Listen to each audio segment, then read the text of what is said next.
nosotros los que tenemos que determinar si esto efectivamente ocurrió, si ocurrió con personas del propio cuerpo, si ocurrió con terceros ajenos al cuerpo, y en base a eso luego deberemos definir cuáles son las posturas que habremos de tomar en torno al tema. Yo lo entiendo. Ahora, cuando yo veo cuál fue, por ejemplo, la reacción del gobierno frente a esto, decir, esto es una locura de Carrió, no tenemos nada más que comentar. Casi más o menos así, ¿no? Me parece que igual, a ver, hubo algo que efectivamente ocurrió, que es llamados del gobierno para distintos legisladores para que se retiraran del recinto. Esto es lo que se va a investigar el día de mañana. Lo primero que hay que decir es que los poderes públicos tienen que poder actuar en forma independiente, libre e independiente. Entonces, una cuestión puede no ser un acto delictivo, pero sí puede estar violando esa independencia y libertad con la cual tienen que trabajar los legisladores. Sí puede haber una coacción, sí puede haber un apriete, sí... Y la verdad es que así no pueden funcionar los poderes públicos. Es decir, los legisladores tienen que poder actuar libremente y además la gran virtud del debate parlamentario es que es un debate público. Ahí está, digamos, usted va a la comisión y ahí cada uno expone su idea, su posición, y hay acuerdos, desacuerdos, es un debate público. El Parlamento es eso, es el marco del debate de las disidencias en forma pública, en las comisiones, en el recinto. Algo pasa que en el medio, obviando el debate público, comienzan a existir llamadas para que los legisladores cambien su voto, o cambien su posición, o se retiren del recinto. Esto está mal. Digamos, esta cuestión está mal. Después podrá investigarse si ahí hay delito, cuál fue el ofrecimiento, si fue un ofrecimiento económico, si fue un ofrecimiento personal, o si fue un ofrecimiento para su provincia, pero eso está mal. Y nosotros no tenemos que naturalizar las cosas que están mal, porque si no parece que esto como, bueno, pero pasó siempre. Mira, la verdad es que como esto más o menos pasa, no sabemos que es su provincia. Lo que yo planteaba es que da la sensación de que termina así, ¿me entendés? Por eso yo decía, veo cómo reacciona el gobierno, veo cómo se reacciona más o menos desde la clase política y bueno, va a quedar ahí. Pero me parece que lo importante es que no. Basistelli, sí. Sí, no, a mí me gustaría aportar lo que efectivamente me ocurrió a mí. Sí, claro. A mí me llamaron, me dijeron si estaba dispuesto a atender una llamada de parte del ministro Julio Devido, que me iba a llamar José María. Bueno, yo dije que sí, que... Habla de Sagasti, el secretario de... Bueno, nunca di el apellido, pero da la impresión de que efectivamente hablé con él, porque si no hubiera salido él a desmentirlo, después de tantos días, de estar publicado en todos los medios. Bueno, ahí tuve una conversación que yo ya he hecho pública, jamás he ocultado lo que ocurrió, dije todo lo que ocurrió en esa conversación, donde efectivamente me preguntan qué pediríamos nosotros para favorecer la aprobación del presupuesto. Razonablemente yo le dije, justo en ese momento estaba hablando el diputado Eduardo Macaluce, le dije, mirá, es lo que está pidiendo Eduardo en este momento, el 82% móvil, que se sinceren los números, tanto la tasa de crecimiento como la inflación, la mayor recaudación, la asignación de los recursos a partir del presupuesto. Me preguntó si algo más. En ese momento pensé si algo quedaba en el tintero, le digo, no, pienso que con esto sería suficiente para que nuestro interbloque de Proyecto Sur, con predisposición a aprobar el presupuesto siempre y cuando no sea un dibujo, bueno, pensé que eso estaba bien dicho. Bueno, me dijo, ¿te puedo llamar más tarde? Le digo, sí, no hay problema. Y a los pocos minutos empieza a desatarse en la Cámara el escándalo. Primero fue Carrió, después fue Pinedo, que dijo que no podía explicar algunas ausencias en su bloque.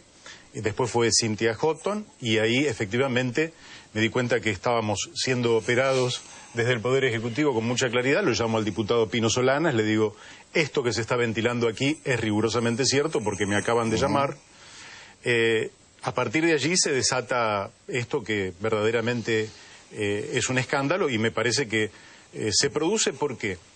Porque en realidad en ese momento yo contesté lo que creo debía haber contestado, pero luego, más o menos a las 3 de la mañana, cuando terminó la sesión, alguna gente se me acercó y me dijo, esto es normal que ocurra, en realidad lo que te están ofreciendo es el pedido de alguna obra. Entonces, por ahí vos pedís una obra y de esa manera facilitan. En principio me parece que metodológicamente es un procedimiento absolutamente incorrecto, rechazable, porque vos no podés aprobar un presupuesto de más de 300.000 millones de pesos porque tenés por contraprestación una obra. Pero en el caso nuestro, nosotros no tenemos ningún ejecutivo, ni municipal, ni provincial como para que nos ofrecieran una obra. Lo demás, naturalmente, corre por cuenta de las especulaciones, pero esto es rigurosamente lo que pasó. Pero por eso yo decía, si acá lo que hubo fue una maniobra del Ejecutivo hacia el Congreso destinada a apretar para que no se sancionara una ley, y esa maniobra fue colectiva, sincronizada, etcétera, es más grave que lo que parece que estamos tratando. No, pero no fue para que no se aprobara, ¿eh? Yo creo que, a ver, nosotros lo que tenemos hoy con el presupuesto, porque también tiene que quedar esto claro, nosotros queremos presupuesto. No vamos a que se pongan las cosas bien en claro. Todos nosotros queremos presupuestos, con diferentes estrategias, con diferentes ideas, todos. Lógico, tiene que haber un presupuesto. Ahora, nosotros queremos un presupuesto donde esté bien planteado el tema de la seguridad, de la educación, del trabajo, que el Estado se haga cargo de los trabajadores en negros que tiene, etcétera. El Ejecutivo pretende un presupuesto que le deje un grado de discrecionalidad en un año electoral que le permita manejar el dinero como quiere. Esta es la diferencia. Después, el bloque de Proyecto Sur y algunos otros bloques afines están planteando una tutela lógica sobre los trabajadores del Estado, nada más ni nada menos. Entonces, hay una situación de empate técnico y los votos no están en ningún lado. Entonces, en lugar de sentarnos a ver cómo encontramos coincidencias, que era lo que deberíamos haber hecho, porque este fue el planteo que se hizo en la moción que hizo Lozano para que pase nuevamente el presupuesto a la discusión, el oficialismo comienza a operar para tratar de llevar agua a su molino. Esto fue lo que pasó. Tratar de ver cómo conseguía diputados que ascribieran al dictamen del oficialismo. Sí. Cuando Felipe Solá se da cuenta de esta maniobra, intenta plantearla, intenta ir a un cuarto intermedio y no lo logra. Entonces allí es cuando empiezan las cuestiones de privilegio, porque de alguna manera se pretendía poner luz sobre el tema. O sea, de alguna manera todos, la oposición en su conjunto que advertía que esto estaba ocurriendo, quería pararlo. Y la manera en que se paró fue esa, porque después vino la vuelta a comisión del presupuesto y entonces acá tenemos dos situaciones. Esta que es la de los privilegios presentados, y la otra situación que es la del presupuesto, donde nosotros queremos tener presupuesto, que nadie se confunda, pero no queremos tener presupuestos con superpoderes, no queremos tener un presupuesto en un año electoral en donde el Ejecutivo pueda hacer lo que quiere en materia de publicidad, o sea, en todas las materias. Y está bien, pero ¿cómo se destraba eso? Bueno, nosotros tendremos que buscar los acuerdos entre nosotros, quizás, para tratar de lograr el número adecuado. Ahora, lo que pasa es que también tenemos los tiempos que nos juegan en contra, porque nosotros tenemos una fecha muy próxima para concluir con las sesiones ordinarias. O sea que si el Ejecutivo quiere presupuesto, debería sentarse a acordar y debería prorrogar ordinarias. Entonces todos los argentinos tendríamos un presupuesto que seguramente tendría una visión mucha más generosa y a favor de los argentinos que lo que nos está proponiendo el Ejecutivo. Me parece que también ocurre lo siguiente, por eso tu planteo es interesante. Acá hay cuestiones que son graves que de alguna forma se han naturalizado, entonces ya parece que no es tan grave. En realidad está mal que un Poder Ejecutivo apriete a un gobernador para que sus diputados voten de determinada forma y si no las obras no llegan, está mal. Digamos, y alguien tiene que decir con mucha fuerza eso está mal y hay que pararlo en la Argentina. Entonces, el problema es que la Argentina viene de esta lógica de hace mucho tiempo. Entonces ya naturalizado y a nadie le parece como algo tan grave. Es grave. Digamos, que los poderes institucionales funcionen de esta forma es grave. Uno después podrá determinar si hay o no delito, qué sé yo, no sé. Yo creo que los legisladores tienen que poder actuar libremente. Y eso es parte de un mandato constitucional que tiene que ser respetado. Y esa actuación libre implica la imposibilidad de que existan este tipo de coacciones o aprietes por parte del gobierno. Esto está mal y a mí me parece también tan grave como a vos que un poco se haya casi naturalizado.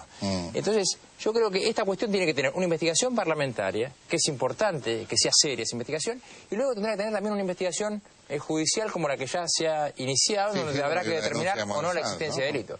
Luego también digo, yo disiento absolutamente con lo que está diciendo el gobierno respecto de esta cuestión, digamos, es este presupuesto y si no, una especie de victimización, ¿no? Si no es el presupuesto, bueno, trabajo sin presupuesto, pero no. La verdad es que no es así. Es cierto que el Poder Ejecutivo tiene la facultad de ser el iniciador, pero la gran atribución de diseñar un presupuesto la atribución es del Parlamento. Está claro que es su principal atribución. Es decir, el Parlamento dice de dónde vienen los recursos y a dónde van. Esta cuestión de que no se pueda modificar nada me parece un enorme despropósito. Y además porque, como decía Mario, la verdad es que por lo menos hemos intentado en un dictamen modificar algunas cosas, sincerar los números de economía y quitar los superpoderes. No hay mucho más que eso en uno de los dictámenes. Es decir, establecimos el número real de crecimiento, el número real de inflación.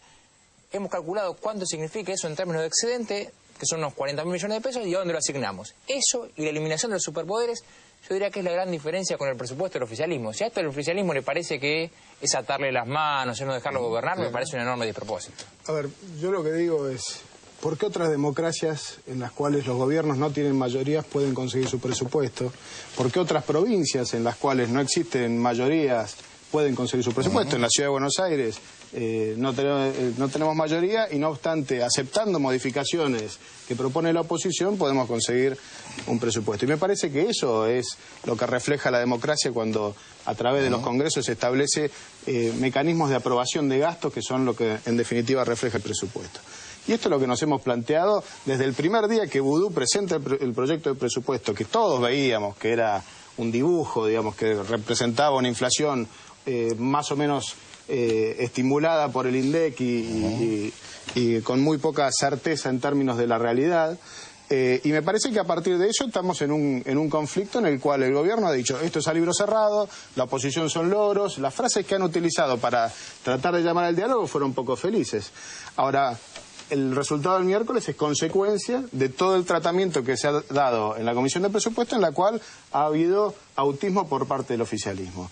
Nosotros seguimos invitando a que esto se trate abiertamente. Creemos que estamos todos a disposición para otorgar un presupuesto que asigne prioridades, como bien dijo Adrián.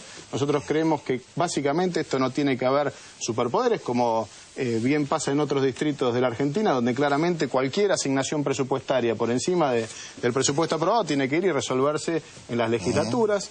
Y por otro lado, tenemos un orden de prioridades en términos del gasto. Y para nosotros es más importante cumplir con los jubilados que darle plata a fútbol para todos. Digamos, para nosotros es más relevante asegurar el financiamiento de la asignación universal por hijo que, por ejemplo, seguir financiando algunos actores que están hoy en Aerolíneas Argentinas. Y algunas de esas cuestiones son elementales para la tarea que nosotros tenemos que hacer. Y la tercera consecuencia, que también tiene que ver, es que en el presupuesto no se reflejaba la política contra la inflación. Y por más que hoy Moyano diga que la inflación es poquita, yo creo que es un chiste para aquellos que están yendo hoy al supermercado y ven cómo aumentan los precios. Y me parece que esas son cuestiones de fondo que tenemos que resolver y que el gobierno las puede ocultar, pero a la larga va a tener que atenderlas, ¿no? Estamos haciendo un corte, venimos en un segundo y seguimos con el